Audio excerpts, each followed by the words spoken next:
السلام عليكم ورحمة الله وبركاته. اللهم صل وسلم وبارك على سيدنا ومولانا محمد وعلى آله وصحبه أجمعين. ازيكم يا حبايبي، عاملين ايه؟ يا رب تكونوا بخير. النهاردة هنعمل مع بعض الكشري المصري. معاك الرز، تعملي الرز على حسب الكمية اللي انت هتعمليها.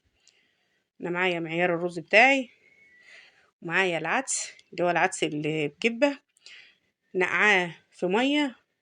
سبته تقريبا ساعة أو ساعتين، تقريب كده ساعتين. بعد كده حطيته على الرز وهغسلهم. اغسل الرز والعدس،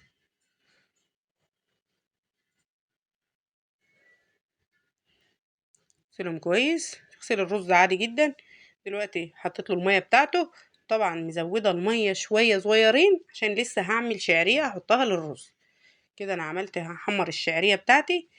ايدك تفضل في الشعريه على طول، تقلبيها على طول عشان ما تتحمرش، جزء يتحمر وجزء لا. لو سبتيها وما قلبتهاش على طول، شويه هيتحمروا معاكي والشويه التانيين لا. فانت تفضلي تقلبي فيها لحد ما كلها تتحمر وتبقى كلها لون واحد. تمام. حمر الشعريه وهنزل بيها على الرز. الشعريه بتاعتي يبقى لونها اصفر، اللون الذهبي الجميل ده. وبعدين تنزلي بيها على الرز.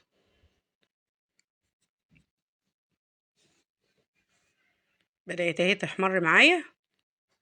شوفي الشعريه بتاعتي كلها لون واحد ازاي، عشان طول ما هي على النار انا بقلب فيها، مش سايباها من غير ما اقلب. نزلت بيها على الرز وهقلبهم مع بعض. اديلهم تقليبه كلهم مع بعض كده، تقليبه حلوه. وتحط لهم الملح. حط الملح بتاع الرز بتاعك، الملح العادي بتاع الرز.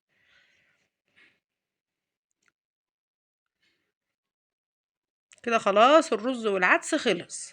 حابه تعملي العدس لوحده زي ما قلتلك في البدايه، اعمليه لوحده عادي. برضو بتنقعيه قبل ما بتولعي عليه شويه عشان ما ياخدش معاكي وقت طويل في السوا. حابه تعمليه زي ما انا عملته كده بتعمليه وبيبقى جميل جدا ومستوي وزي الفل. هنا بقى هعمل ميه للمكرونه، هولع على ميه عشان اسلق المكرونه. حطيت في الميه بتاعه السلق شويه زيت، وعليهم شويه ملح في الميه بتاعه المكرونه. الميه اول ما تغلي هنزل بالمكرونه بتاعتي فيها. تعالى نعمل الدقه بتاعتنا على ما الميه بتاعتنا تسخن. معايا هنا ملح، كمون، على كزبره مطحون، ومعايا توم مفروم. معايا ملح معايا ملح، كمون، كزبره، توم، ميه وخل. معايا نص معلقه توم، والكمون والكزبره بزياده شويه لان الكمون والكزبره مع الدقه دي بتخليها جميله جدا. منزل عليها بالملح، ما تكتريش الملح لان انت حاطه ليمون وحاطه خل، فالملح يبقى حاجه خفيفه كده. ومعايا ربع كوبايه خل على 3/4 كوب ميه. 3/4 كوبايه ميه معاهم ربع كوبايه خل، وبتدوبوهم مع بعض كويس. وتدوقي احلى دقه دوقيها مع الكشري. كده خلصنا الدقه بتاعتنا. تعالوا بقى نروح لميه المكرونه اللي خلاص غلت معانا.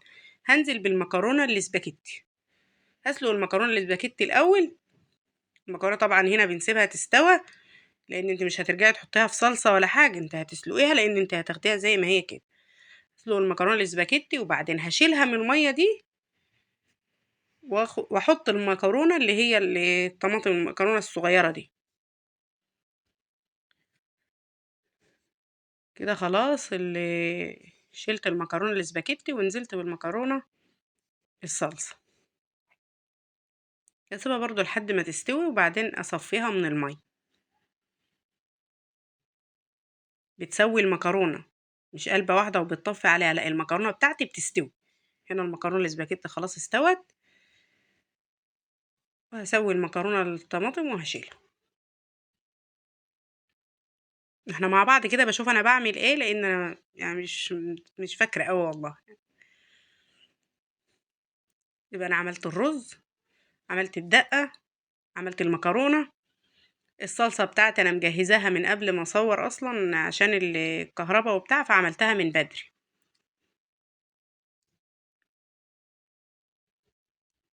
بعمل الصلصة بتاعتي، بحط فيها نص معلقة توم مفروم.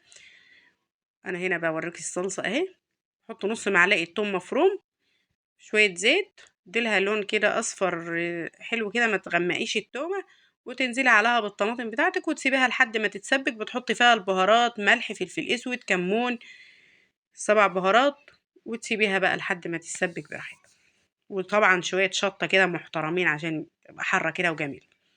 هنا بقى تعالوا نعمل البصل. انا قطعت كمية البصل دي وسبت البصل ده اقطعها معاكم. بتقطعها كده حلقان. هقطع البصل بتاعي وهحط عليه شوية نشا وحمره بالنشا دي، بتخليه مقرمش معاكي وجميل. شوية نشا، حاجة خفيفة بس كده، وتحمري. انا بحب البصل بتاعي الكشري يبقى لونه احمر، مش اللون الاصفر ده، بحبه يبقى احمر. وشوفي بقى قرمشته وجماله بعد ما تحمريه، بقى مقرمش وجميل جدا.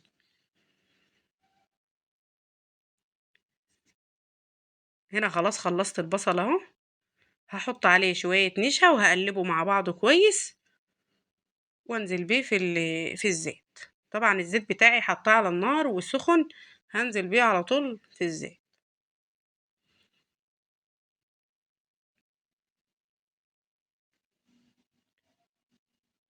بفككه كده من بعضه وهنزل بقى في الزيت اهو.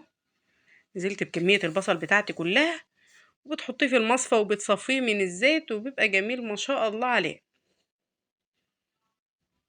جربيه كده، جربي بالطريقة دي هتعجبك.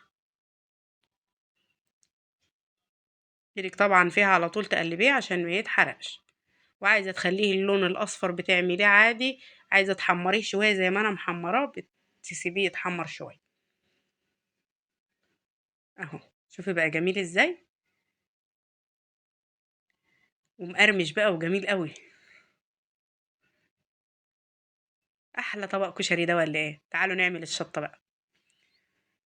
شوية زيت صغيرين معاهم نص معلقة شطة. عايزة تزودي شطة بقى زي ما تحبي، انا ما كترت الشطة عشان ما تبقاش حر قوي. وهاخد عليها معلقتين صلصة من اللي انا عاملاها، وبعدين اضيف عليهم نص كوباية مية. الشطة دي طبعا بتبقى حارة، واول ما بتنزل في الزيت تبقى ريحتها صعبة قوي، خصوصا لما تكون الشطة حارة. هي بدأت اهي تسخن معايا، هنزل عليها بمعلقتين الصلصة، وهضيف عليها كوباية مية او نص كوباية مية، على حسب ما انت عايزة بقى الحرارة بتاعتها تبقى خفيفة او زي ما تحبي. هنزل عليها بنص كوباية مية تقريبا او كوباية، انا مش فاكرة انا حطيت مية قد ايه. وهديلها قلبة كده على النار واشيلها اهي كده بقى. يعني الصلصة مع الشطة بتغلي، نزلت عليها بالمية، اديلها تقليبة كده على النار واشيلها.